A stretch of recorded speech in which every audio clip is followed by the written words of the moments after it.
Bonjour, nous retrouvons pour la messe dans moins d'une minute environ avec l'abbé Jacques Binet.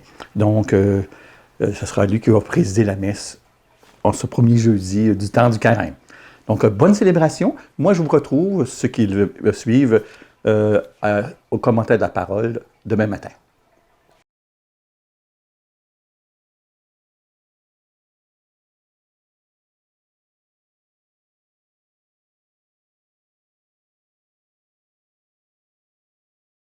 Peuple de Dieu, le peuple de l'Alliance, vigne du Seigneur, rassemblés dans l'amour, pour accueillir avec un cœur de pauvre le pain de Dieu, le pain de l'unité, pour accueillir dans la joie du royaume le vin nouveau, le vin d'éternité.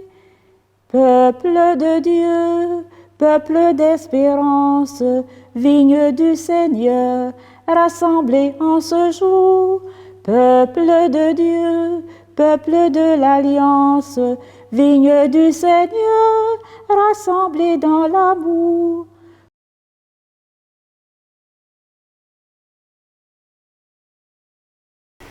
Dieu fidèle, Dieu de l'Alliance, en Jésus-Christ, tu es Dieu libérateur, sur nos chemins de peine et d'espérance. En Jésus-Christ, tu es sauveur. Depuis le désert au séjour de l'épreuve, tu es Dieu libérateur.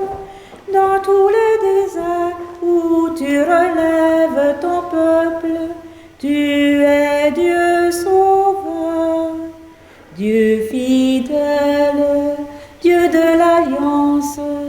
En Jésus-Christ, tu es Dieu libérateur, sur nos chemins de peine et d'espérance. En Jésus-Christ, tu es sauveur. Et rassemblons-nous au nom du Père et du Fils et du Saint-Esprit. Amen. La grâce de Jésus, notre Seigneur, l'amour de Dieu le Père et la communion de l'Esprit Saint soient toujours avec vous. Et avec votre esprit. Eh bien voilà, nous sommes entrés hier en carême, cette belle période qui nous est donnée pour nous arrêter, pour ralentir peut-être un peu le rythme de vie, pour nous resituer par rapport au Seigneur. C'est un moment privilégié. J'ai toujours personnellement beaucoup aimé le temps de l'Avent, le temps du carême, parce que c'est un temps de grâce qui nous est donné pour nous refaire le plein, pour nous resituer face au Seigneur, venir dire au Seigneur, eh bien voilà Seigneur, j'ai peut-être besoin de réajuster un tout petit peu ma vie à ce que tu es toi-même. Eh bien, c'est la grâce qui nous est donnée dans ce temps de carême. Eh bien, demandons en ce tout début de carême, demandons la grâce au Seigneur de nous accompagner d'une façon toute particulière. Et avant d'entrer vraiment en célébration, eh bien, réalisons que le Seigneur est en nous déjà. C'est extraordinaire, hein? Tout à l'heure, on va consacrer le pain et le vin. Nous allons nous nourrir du corps et du sang du Christ, mais que déjà ce Christ, il est en nous par son Esprit. Depuis notre baptême, Dieu habite en nous. Nous sommes des porteurs de Dieu. Réalisons, prenons un tout petit moment pour réaliser cette belle réalité.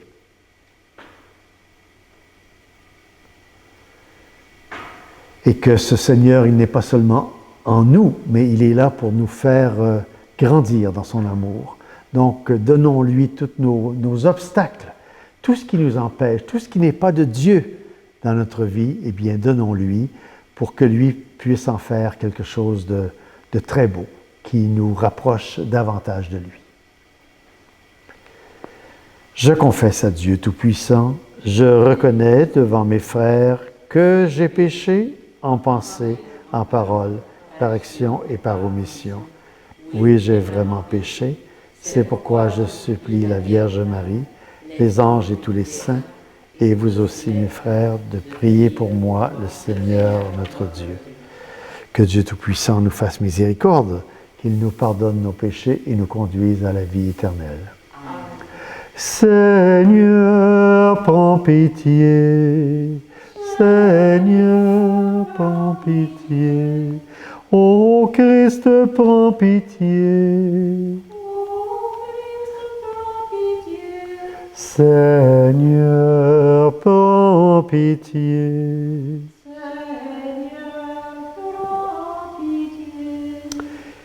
Et prions le Seigneur. Que ta grâce inspire notre action, Seigneur, et la soutienne jusqu'au bout, pour que toutes nos activités prennent leur source en toi et reçoivent de toi leur achèvement. Nous te le demandons par Jésus, ton Fils, notre Seigneur. Amen. Lecture du livre des Deutéronomes. Moïse disait à ton peuple, « Vois, je mets aujourd'hui devant toi ou bien la vie et le bonheur, ou bien la mort et le malheur. Ce que je te commande aujourd'hui, c'est d'aimer le Seigneur ton Dieu, de marcher dans ses chemins, de garder ses commandements, ses décrets et ses ordonnances. Alors tu vivras et te multiplieras, le Seigneur ton Dieu te bénira dans le pays dont tu vas prendre possession. Mais si tu détournes ton cœur, si tu n'obéis pas, si tu te laisses entraîner à te prosterner devant d'autres dieux et à les servir, je vous déclare aujourd'hui, certainement vous périrez. Vous ne vivrez pas de longs jours sur la terre dont vous allez prendre possession quand vous aurez passé le Jourdain. Je prends aujourd'hui à témoin contre vous le ciel et la terre. Je mets devant toi la vie ou la mort, la bénédiction ou la malédiction. Choisis donc la vie pour que vous viviez, toi et ta descendance, en aimant le Seigneur ton Dieu, en écoutant sa voix, en vous attachant à lui. C'est là que se trouve ta vie, une longue vie sur la terre que le Seigneur a juré de donner à tes pères, Abraham, Isaac et Jacob, parole du Seigneur.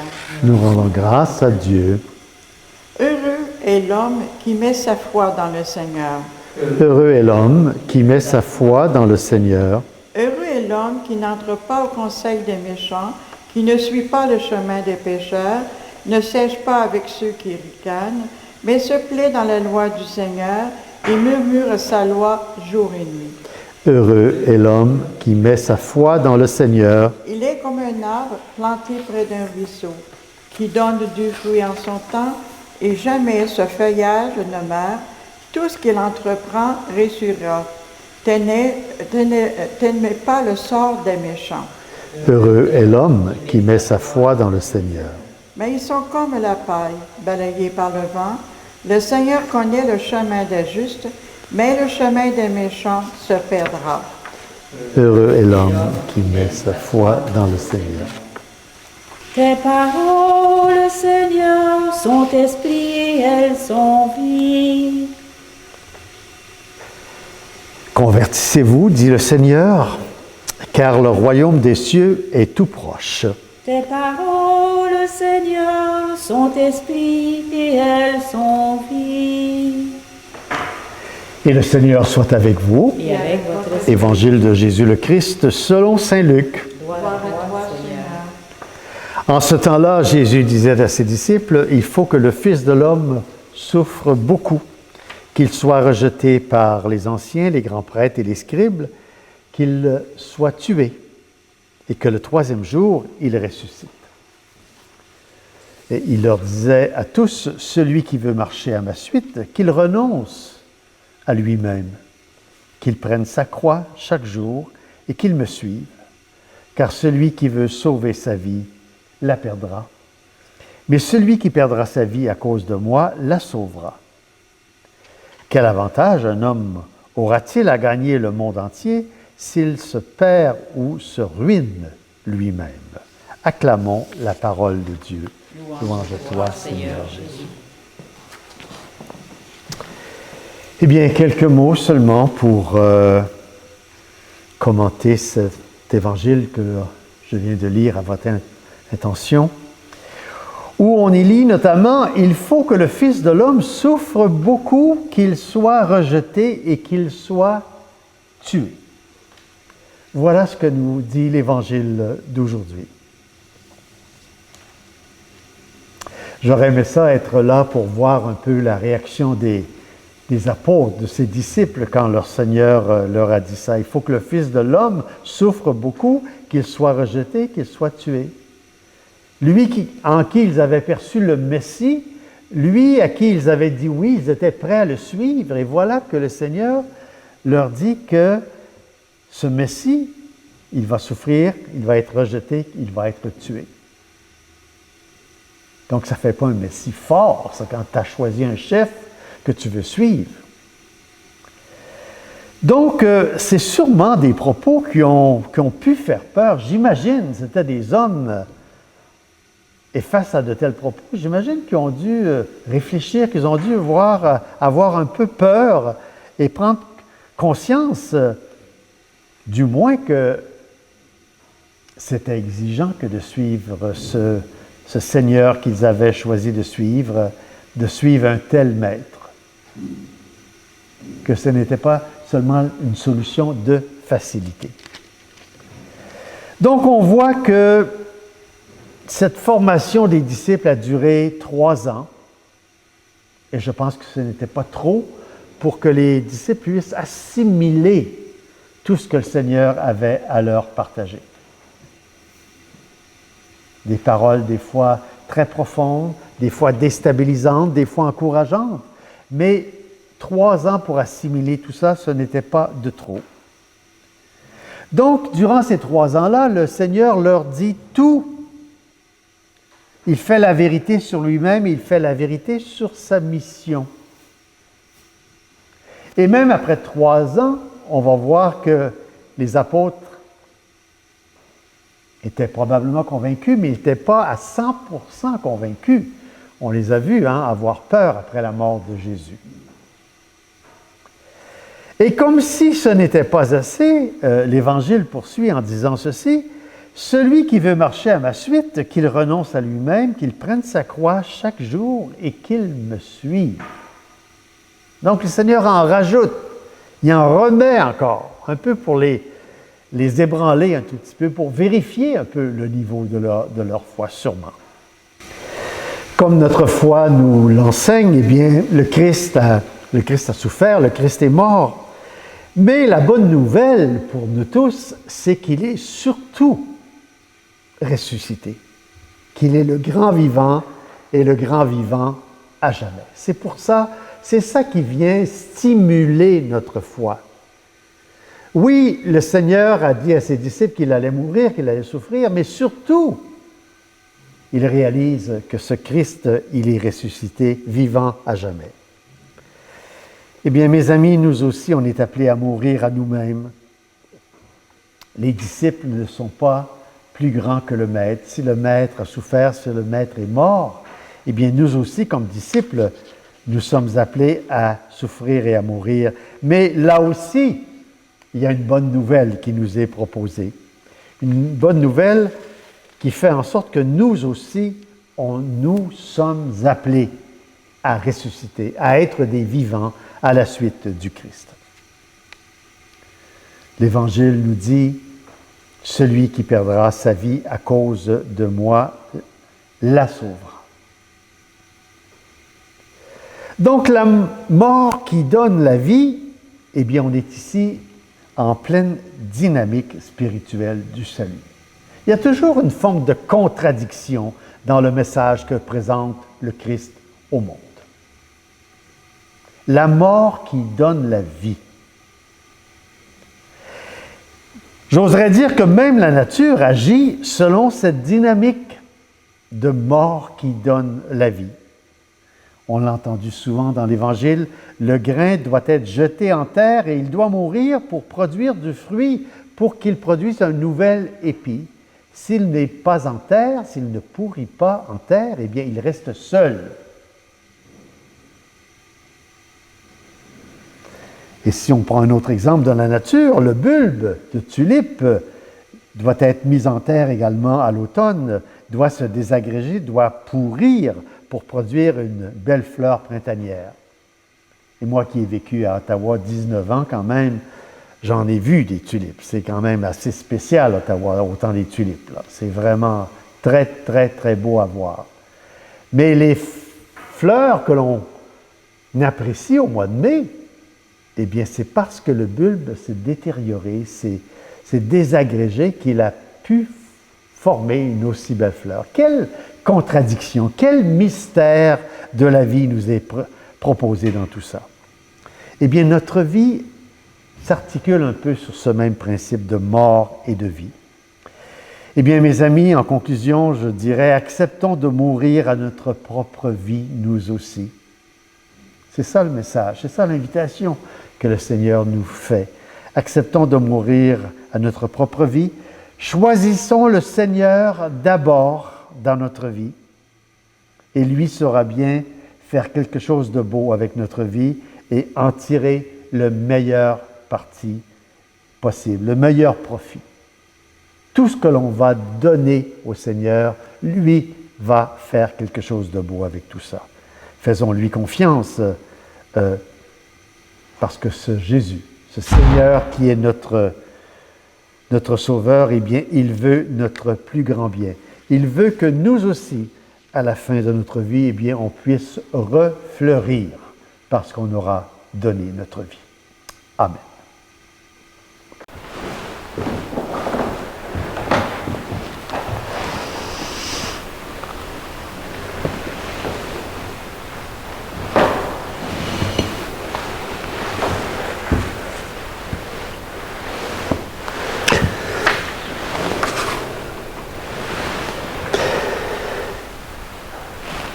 Eh bien, je vous présente, en même temps que je présente ce pain et ce vin, c'est chacun et chacune d'entre vous que j'aimerais présenter au Seigneur en ce deuxième jour de carême. Tu es béni, Dieu de l'univers, toi qui nous donnes ce pain, fruit de la terre et de notre travail, nous te le présentons, il deviendra le pain de la vie. Béni soit Dieu, maintenant et toujours.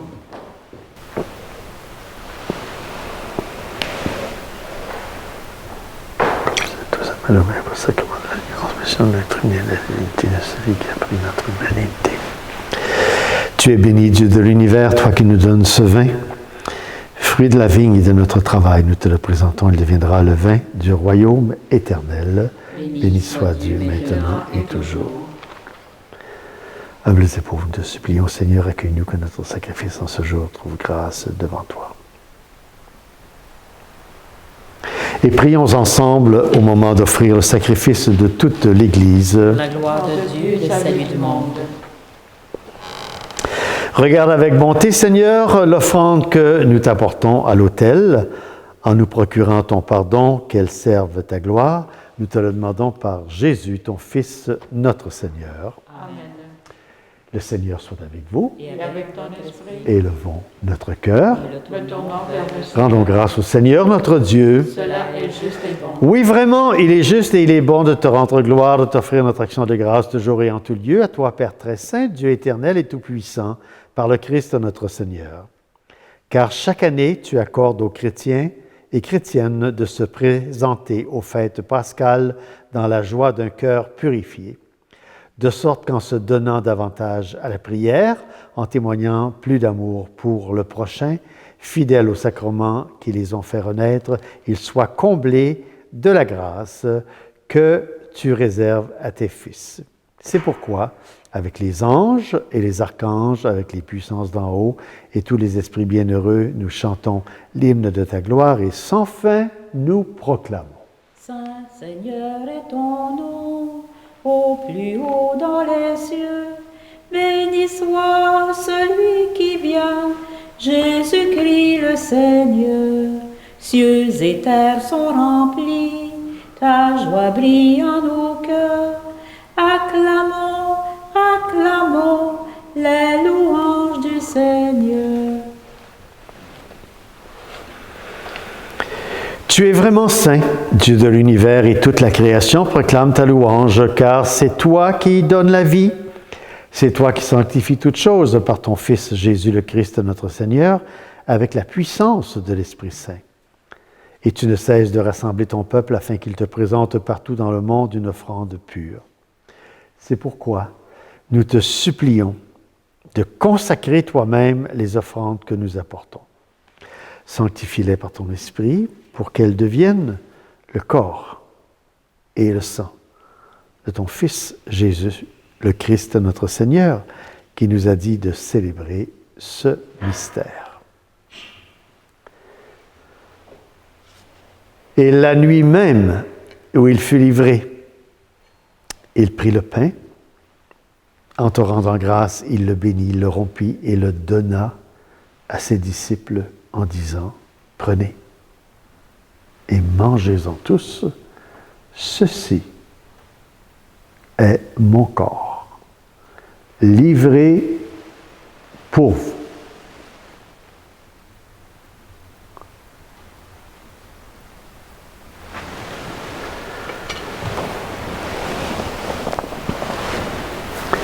De même, à la fin du repas, il prit la coupe. En te rendant grâce, il la bénit et la donna à ses disciples en disant, « Prenez et buvez-en tous, car ceci est la coupe de mon sang, le sang de l'alliance nouvelle et éternelle qui sera versé pour vous et pour la multitude en rémission des péchés. Vous ferez cela en mémoire de moi. »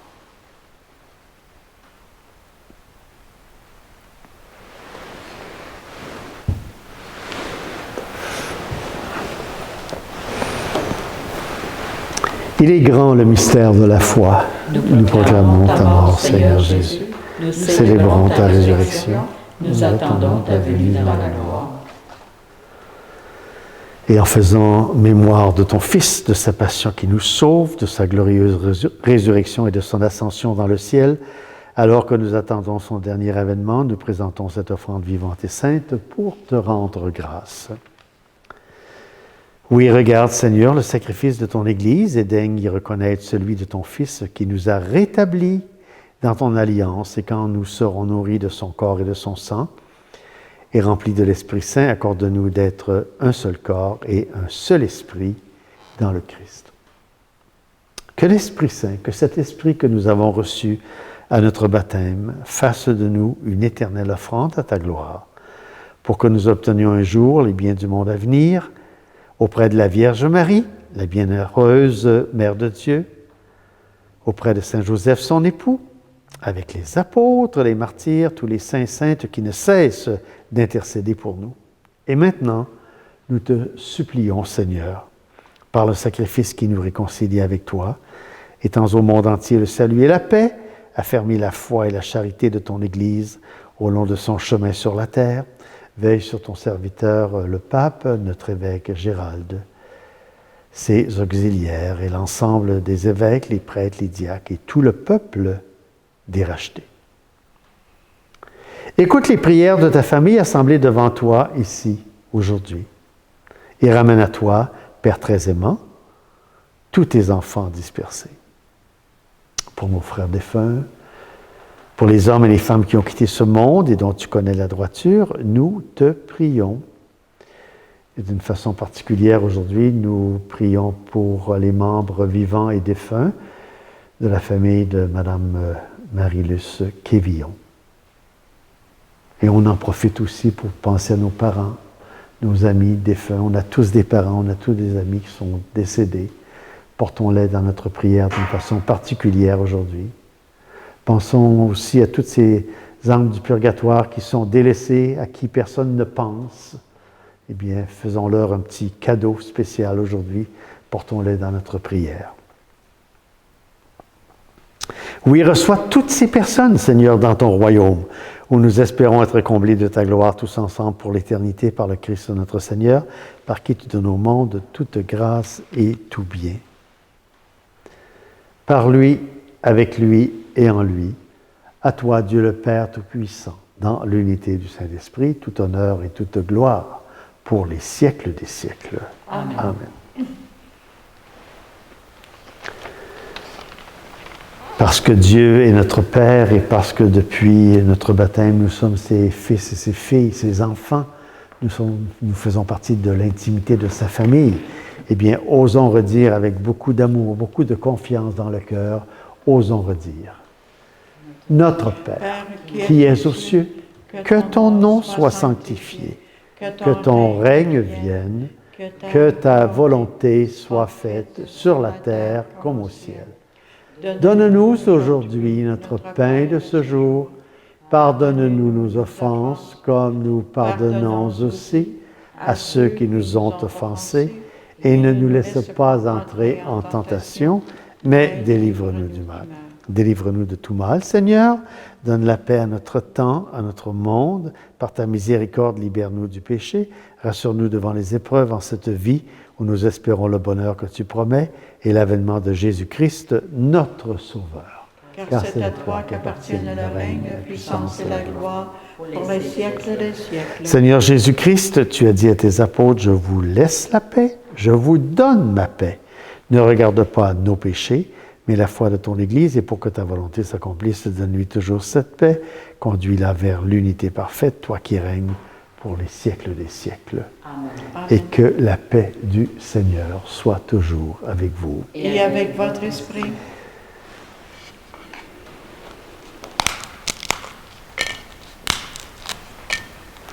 Que le corps et le sang de Jésus-Christ est mis dans cette coupe nourrissant en nous la vie éternelle. Agneau de Dieu qui enlève le péché du monde, prends pitié de nous. Agneau de Dieu qui enlève le péché du monde, prends pitié de nous. Agneau de Dieu qui enlève le péché du monde, donne-nous la paix. Seigneur Jésus-Christ, que cette communion, ton corps et ton sang n'entraîne pour moi ni jugement ni condamnation, mais qu'elle soutienne mon esprit, mon corps et me donne la guérison.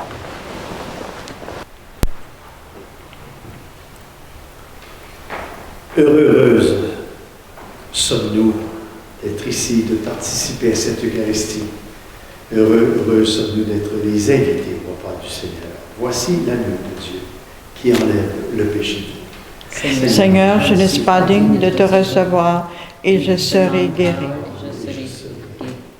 Que le corps et le sang du Christ te gardent pour la vie. Seigneur Jésus, je crois à ta présence dans le Saint-Sacrement. Je t'aime plus que toute chose et je désire que tu viennes aujourd'hui encore à mon âme. Comme bien d'autres chrétiens dans le monde, je ne peux pas te recevoir sacramentellement aujourd'hui dans mon cœur. Éloigné de ma communauté, je suis pourtant avec chacun de mes frères et sœurs disponible aujourd'hui à ta parole. Je sais que tu es là, véritablement présent, à l'écoute de la clameur du monde. Viens me visiter spirituellement. Viens me parler comme à chacun de tes amis. Tiens-moi dans la communion de tous les saints. Tiens-moi uni à toute l'Église du ciel et de la terre. Je veux m'unir à toi tout entier. Ne permets pas que je sois séparé de toi. Amen. Tu es là présent, livré pour nous. Toi le tout-petit, le serviteur. Toi le tout-puissant, humblement tu t'abaisses. Tu fais ta demeure en nous, Seigneur. Le pain que nous mangeons, le vin que nous buvons, c'est ton corps et ton sang. Tu nous livres ta vie, tu nous donnes ton cœur. Tu fais ta demeure en nous, Seigneur. Tu es là présent, livré pour nous. Toi le tout-petit, le serviteur. Toi le tout-puissant, humblement tu t'abaisses. Tu fais ta demeure en nous, Seigneur.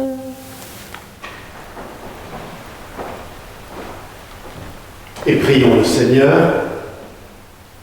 Seigneur, le don reçu de toi dans cette Eucharistie nous a bénis et sanctifiés, qu'il ne cesse jamais de nous apporter ton pardon et notre salut. Nous te le demandons par Jésus, ton Fils, notre Seigneur. Amen. Le Seigneur soit avec vous. Et avec votre esprit. Que Dieu Tout-Puissant vous bénisse, le Père, le Fils et le Saint-Esprit. Amen. Amen. Et avant de nous disperser, eh bien, nous allons réciter cette belle prière à l'occasion du carême. Seigneur Jésus, tu es venu marcher sur nos chemins pour nous révéler le cœur de Dieu, partager ta vie, ta paix, ta joie, Nous aimer et nous apprendre à aimer.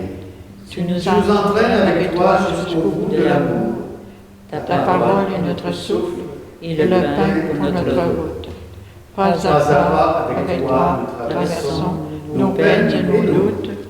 Tu t'arrêtes pour nous laver les pieds, afin de nous rassurer de ta présence, de fortifier notre espérance et de nous ouvrir le cœur à la communion et au partage, car il y a loin jusqu'à la croix.